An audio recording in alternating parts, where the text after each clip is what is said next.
Ladies and gentlemen, welcome back to more SHD. Today what I have for you is my Bradford City versus Bromley FC match preview. If you do go on to enjoy today's video, please make sure to drop a like on there for me. If you could try and hit 50 likes on today's video, that'd be massively appreciated. Subscribe if you're new as well. We're on the road to 200 subscribers, so please make sure you are subscribed if you haven't already with that post notification bell on. It's free to do so, and it does massively help out. Get your thoughts in as well down in the comment section down below. Let me know down below, how would you line up for this match? Would you make any changes from our most recent match against Salford City? And also let me know down below, what is your score prediction for this game? If you want to know my score prediction for this game and all other 11 game week fixtures for League 2, then make sure to go over to the main channel and check that one out. But drop a like on there for me, subscribe if you're new as well, and let's get into it. If we start out then with how both teams have got on so far this season, my team Bradford City, we still currently sit 7th in the table. After 2 matches, we've got 1 win, 1 draw and no defeat, scoring 2 goals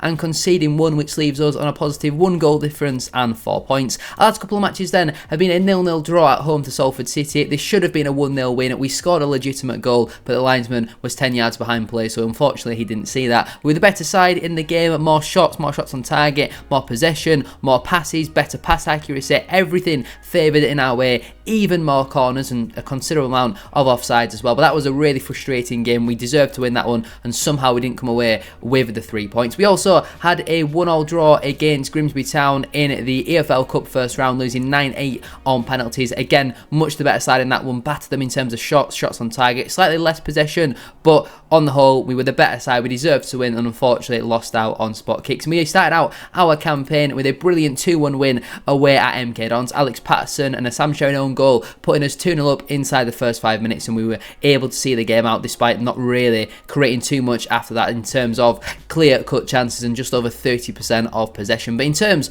of Bromley FC then, they currently sit 3rd in the League 2 table, obviously promoted from the National League last campaign. This will be our first ever fixture against Bromley. We've had a few of them over the last couple of seasons, like Salford, Sutton, for example, teams who've come up from the National League and done very well for themselves. But Bromley, they sit 3rd in the table. After 2 matches, they've got 2 wins, 0 draws and 0 defeats. They are one of 3 teams to still have a 100% win record in the league so far. They've scored 4 and conceded none. Again, not many teams have yet to concede a goal this season. Only Walsall and Port Vale, I believe, are the other 2 sides. Actually, also Tranmere Rovers. But that leaves Bromley then on a positive 4 goal difference and 6 points. Their last couple of matches then have been a 2-0 win at home to AFC Wimbledon in the league. Michael Cheek and Corey Whiteley find themselves on the score sheet in that one. Didn't really, in terms of statistics, you would say deserved to win. They had a lot less possession and a few less chances, to be fair, but they were more clinical. And at League 2 level, you have to be clinical. AFC Wimbledon weren't, Bromley were, and you have to give them the credit for that. Just a few days before, though, both the sides would face each other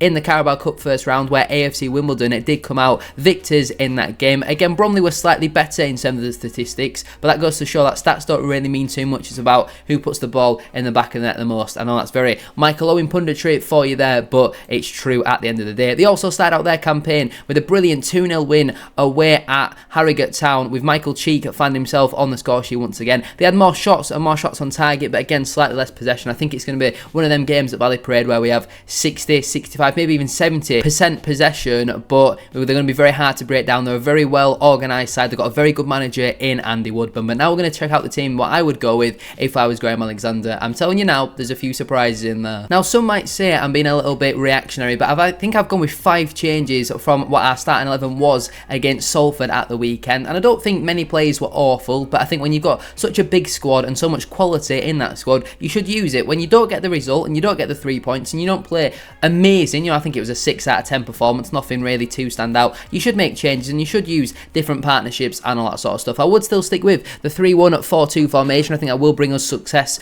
throughout the season. I would stick with it in this one. In goal, I've gone with Sam Walker. Had very little to do against Salford City, in all honesty, apart from a late shot from McElhaney from outside the box. He didn't really have much to do. There's a few crosses which he came for, a few crosses which he actually shouted for and then didn't clear them, and it left a little bit of confusion, especially in that first half. But on the whole, Sam Walker is a solid goalkeeper, despite his distribution as well being really poor against Salford, so fingers crossed that's much better in this one. Into my back 3 then, at right centre back, I've gone with Aidan Baldwin. I think he's getting better and better as each game does go by. Came in with Not really many good reviews from the Notts County fans, but from what I've seen of him so far, he looks steady away, pretty solid. I thought he was quite good, to be fair, at the weekend against Salford. Had to defend 1v1 at times, and I thought did that quite well. I've been impressed with his passing range so far, so he definitely starts for me at right centre-back. In the middle, I've gone with Sam Stubbs. Might be a bit of a forgotten man, and I could also almost put my house on Neil Byrne starting over him, but I've not been impressed with Byrne so far this season. Stubbs hasn't had an opportunity whatsoever, and yes,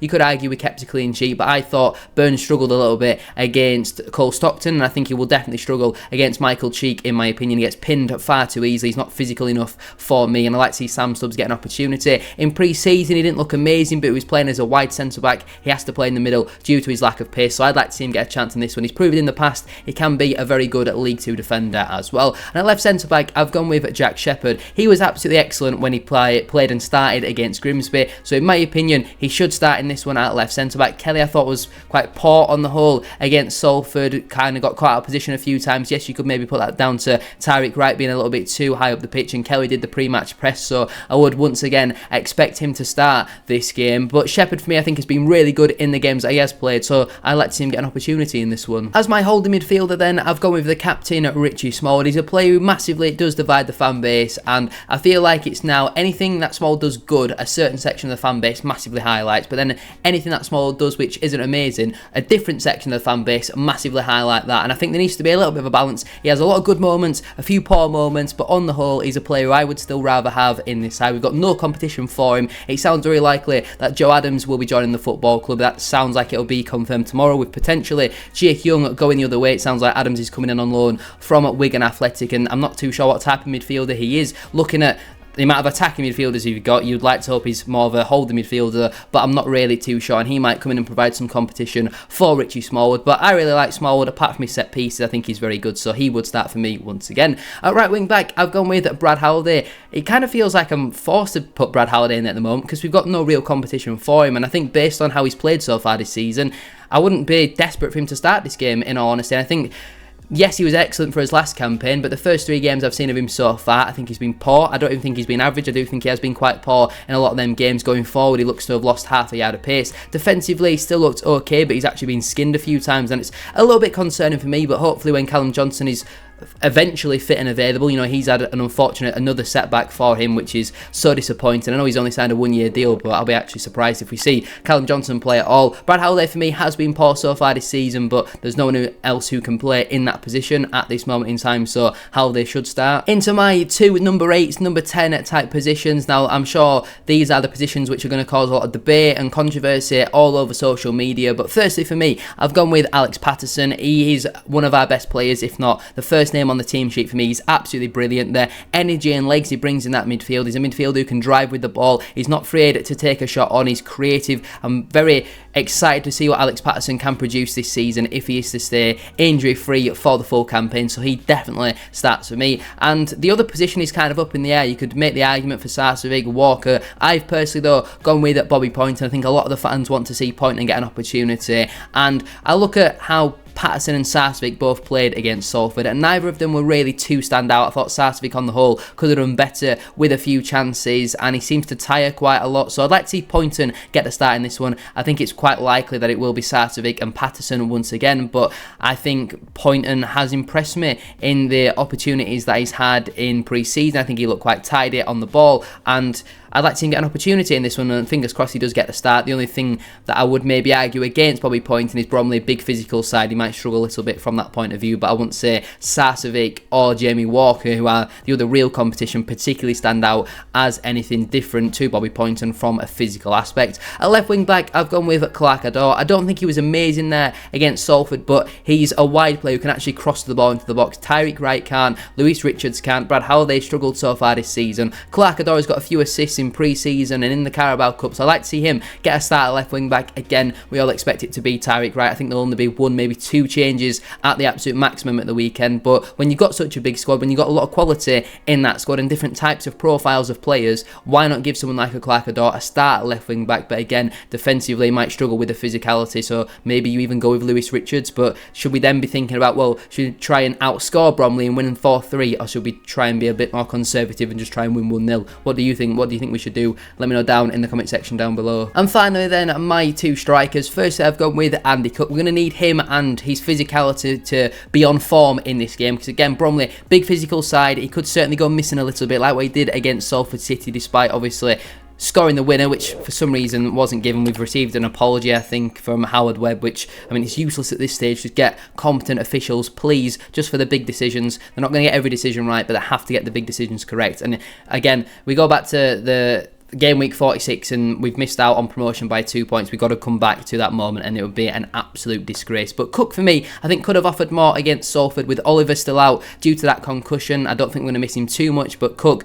should start for me. And partnering him, I've gone with Ollie Sanderson. Callum Kavanagh, I think, has been really poor so far this season. Jake Young, unavailable. I'll come on to him later on in today's video. Tyler Smith, nowhere near the standard. Harry Ibbotson didn't even get an opportunity in pre-season, so I think it's quite likely he will leave the football club on loan. So I like to see Sanderson get the start. Thought he was quite impactful for his 20-25 minutes or so that he got against Salford City. Drops in deep, his link-up play looks good. I like to see him get a little bit closer though to Andy Cook in this one, and hopefully they can start to form a partnership together. On the bench then for me, I've gone with Colin Doyle, Kieran Kelly, Alex Gilliard, but I think again that seems very unlikely. Anthony Sarcevic, Jamie Walker, Tyreek Wright and Callum Kavanagh. The players currently unavailable are Callum Johnson, as he has suffered that setback. Jake Young, I've put down here due to transfer speculation / injury. I tweeted this, that Jake Young wasn't selected against Salford because he was training poor, or Tyler Smith was training better than him, which is fair enough, understandable, but he hasn't trained all week this week with Bradford City because he's injured. How could he have picked up an injury if he's not done anything over the weekend? What's he done? Stubbed his toe on a coffee table, pulled his back while doing some painting? I don't really understand it. So it sounds very likely Jake Young will probably not be a Bradford City player by the time this game does come around. I certainly see him going to Wigan permanently and we bring in Joe Adams on loan. That certainly seems very likely. Obviously Adams isn't official, so I can't put him in my potential starting 11 and all that sort of stuff. Also missing out would be Viden Oliver due to concussion, and the players who I'd miss out through selection will be Zach Cady, Neil Byrne, Lewis Richards, Kevin McDonald, Gabe Wadsworth, Harry Ibbotson and Tyler Smith. Obviously Adam Wilson has rejoined TNS on a season on loan. Make sure to go check out my full thoughts on his departure over on the main channel. But anyway, I'm going to leave it there then for today's video. If you have enjoyed, please make sure to drop a like on there for me. If you could try and hit 50 likes, as I said at the start of today's video, that would massively appreciated. Subscribe if you are new as well. We're on the road to 200 subscribers, so please make sure you are subscribed if you haven't already, with that post notification bell on. It's free to do so and it does massively help out. Get your thoughts in as well down in the comment section down below. Let me know down below what is your score prediction for this match. What would your starting 11 be as well? Would you make any changes from Saturday's 0-0 draw against Salford City? Thank you all very much for watching today's video. Have a great rest of your day and I'll see you very soon for another one. Peace.